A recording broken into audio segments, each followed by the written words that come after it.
kick right back out of nowhere. All around you is not what you foretold. You never see it coming.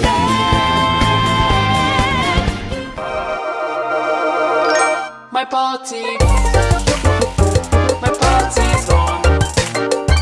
My party's on, you gotta go.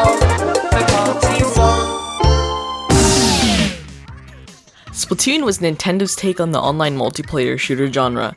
It was one of the Wii U's best-selling titles. It sold millions within the first few months of its release and has had tournaments and lots of content creators follow up to it. Now take all of that, but add new features, a new campaign, modified and new maps, a new hub, and you have Splatoon 2. But at no means is this game a reskin of the first one. Sure, it brings fundamentals, yet I don't think it could be called a reskin. As with the first game, you have to start with Turf War until about level 10 when you can expand into ranked battles. At the time of this recording, I am only level 9, but I know that I'm not missing out on much in terms of ranked battles since they contain the same maps, and I've played all of the rank modes from the original Splatoon before anyway. If you head to Inkopolis Square, you'll find a Miiverse clone? Well, you can draw and have the drawings uploaded to the servers like the original and have them placed all around as graffiti, billboards, and things alike. Back to the multiplayer mode. The map rotation was cut from 4 to 2 hours, and you no longer have to watch the announcement of the new stages and are just sent to the lobby to go fight again. There are new maps that are pretty cool in terms of design, though one thing I did notice is that a lot of these maps don't contain high ground aside from the bases. The multiplayer maps are way more enjoyable now though, since they added elements from the single player into them, such as the zip lines and sponges. I do have to say though that I was pretty disappointed with the number of maps available at launch. You'd think that they'd pour all 16 pre-existing maps from the original game and add them at launch, but they only chose 2, and they chose Port Mackerel. Let that sink in. Out of all the great maps in Splatoon, the one they could have picked, they picked everyone's favorite map. Moray Towers is great though. Some maps like Starfish Main Stage looked so amazing during the Splatfest demo that I was a bit sad to see it in its normal state, but that's not really a big issue. I wish they added more to the stages though. I know that Turf War is supposed to be flat, but it would be cool if they added like alternate hidden routes or more interactive maps like how the sea level rises and falls in Salmon Run. Also, why don't we get a bonus or more points in the regular battle for kills? Splatting other squids is a really important part of winning a Turf War.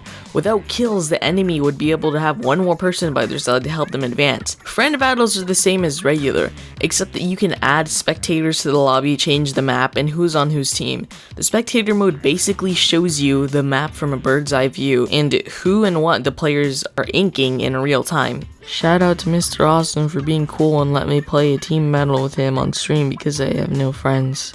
There are other online multiplayer modes too, like Salmon Run, which on the surface is a 4-way child labor job that has no terms of service. Mr. Grizz, the head of the company, tells you not to die, because then you won't have his golden eggs. Well, thank goodness that dying isn't a big part of the problem if you have someone that's willing to revive you.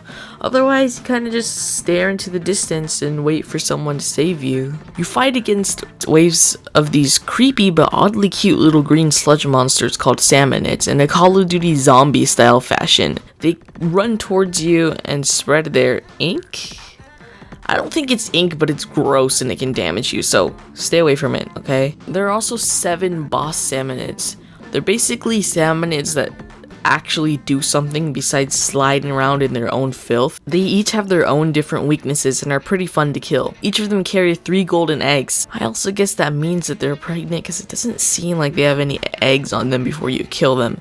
But I don't know. You can turn in these eggs to the egg basket in the middle of the map to meet your team's quota of golden eggs, which in the beginning is 4, but in most cases you'll end up with a lot more bonus eggs due to the frequency of bosses spawning and how good your team is. Well anyway, the mode has weapon rotation on, so you never know what you'll be killing these salmonids with, since you get a new weapon each wave. The map starts off really small and submerged in water, but later on the sea level drops, making it an even longer walk to return the eggs and get paid. But when the sea level rises, it also gives you less room to fight the salmonids. Also, the victory theme's good.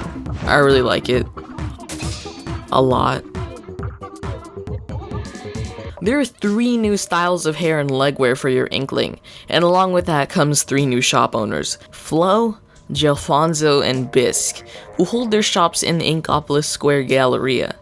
Krusty Sean is also there, and he sells experience and gold increase in exchange for tickets that to my knowledge can only be acquired from the story mode. In this game, amiibo contain lackluster functionality. All they do is let you take photos of your outfit and get pre-existing gear. I don't know if the new Splatoon 2 amiibo have different gear, but the original 8, including the color variants, have the same function as the first game. Except this time you don't have to do anything to unlock the content. You kinda just tap it there and then wait 3 days and yay. The story mode in this game, albeit a bit short, was probably the first time I played a video game and found myself smiling on the other end of the screen for a really long time, which was a good feeling to have. And that's because the level design, character depth, and enemies were such fun. It wasn't difficult to the point of me going crazy and screaming until the end, but it was a perfect balance in my opinion. You can feel each level getting slowly more difficult as you go. Oh yeah, and Sheldon is also involved in the new campaign. He offers, more like forces, different weapons that he's testing out for his research, and says that he'll add them to his shop. Yet I didn't see any of them even though I finished the story mode. You could've just told me that you wanted to force the weapons down my throat. He lets you test out the Slosher, the Heavy Splatling, Charger, Dualies, and even the Brella, which I quickly found to be one of my new favorite weapons, and I can't wait for it to be added to multiplayer. The variety of weapons that he allows you to use make the game a lot more fun than if you just use the hero shot throughout the whole game. So yeah, good job Sheldon, even though your requests are more of demands. The enemies in this game were basically the same as the original Splatoon, but there were some new additions, like the Octoling with the Heavy Splatling, the ones who barf out whatever the heck that thing is, the giant blimps, and I'm pretty sure this guy isn't new, but I hate him so much. Stop running away from me and accept your death. The platforming levels were really clever. You'll be stuck for a little while and then remember that you have to utilize your weapon in a certain way to progress, such as using the charger to hook onto other parts of the map, or using the bombs to make the industry-sized squeegees run to the other side of the confined space. You no longer have to be a squid when you're on zip lines. You can be a kid now too, because kids also deserve onion rings. These parts of the story mode were perfect. I could find no flaws there.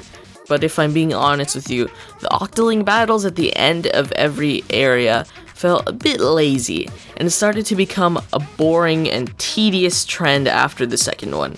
I understand that they were trying to follow a certain format within the game, but if it means leaving out amazing platforming for some mediocre AI battles and modified multiplayer maps, I know that I definitely side with the platforming. The music in the campaign was amazing. The standard you'd expect from Splatoon. Quirky, almost early 2000s, late 90s style. Some songs are reused though, which is welcome to me since I did enjoy the music in the original Splatoon. The boss battles are pretty fun, and you could definitely notice a change in pace and challenge by the time you got to the 4th boss in the game. Not to mention those creepy noises are back, but I've only found them within the 2nd boss battle. When you fight a boss in this game, right before it comes out of the abyss, its silhouette is just emerging out of the ground while the Octarians chant. It's really cute, but it kind of sounds like a hype chant when you go to some concert. With Splatoon 2, they introduced 2 new squid idols so that they could continue with Callie and Marie being a part of the story. I've seen a lot of people talk about these new idols, Marina and Pearl, and how much better Marina is than the Squid Sisters, but that's only based on looks. But need I remind you that Callie and Marie interacted with us throughout the campaign of the original Splatoon, and we witnessed them grow together as idols, and now grow apart as family. But off the hook? Nope, they have zero interaction with the story, which I felt was a little disappointing, and due to the fact that, you know, these are our new idols. They should have some other character development to give us some other reason to like them than the fact that Marina's thick and Pearl just got done eating Burger King. But no, they're just hosts for the hourly news. But aside from that, during the final boss, which I won't show footage of because most of you watching this probably haven't even finished the game yet, we see even more growth in Callie and Marie's characters, especially on Marie's part. She seems sort of depressed when you first encounter her, but in the original, we see Marie being all happy and making petty remarks like, "Don't think that I'm impressed with you or anything." And now in Splatoon 2, she straight up calls you out for doing a good job. And Callie, well, if I mention anything about Callie's growth, it would be pretty spoilery, but If you finished it, you'll know what I'm talking about. Also, a quick side note, I recommend that you watch both of the last Splatfest songs, Bomb Rush Blush and The Tide Goes Out, before you play the story, then watch them again after you finish the final boss. Speaking of spoilers, in my opinion, the final boss itself wasn't as good as the original. Sure, I was still beaming ear to ear during the fight, but the difficulty definitely wasn't up to par with the original boss battle, and it generally seemed a lot less hype than the original was in terms of music. But that's not to say I didn't enjoy it. I just thought that it could be a little more dragged out and challenging. In the end credits, oh, you'll be more pleased with that song than you were when Marina was revealed. So with all that being said, should you buy Splatoon 2 at Nintendo's $59.99 price tag? Yes, you definitely should. Don't hold back on this one. That's it for the review. Check out some of my other videos if you like. I made a video last week where me and my friend Krius drew Nintendo characters, and one of the characters we drew in that video was Marie. Be sure to like the video if you enjoyed. If you disliked it or have different opinions than me, feel free to comment down below and tell me why. I'd love to hear. Follow me on Twitter for updates, and subscribe if you want to see more of my content from now on being posted weekly.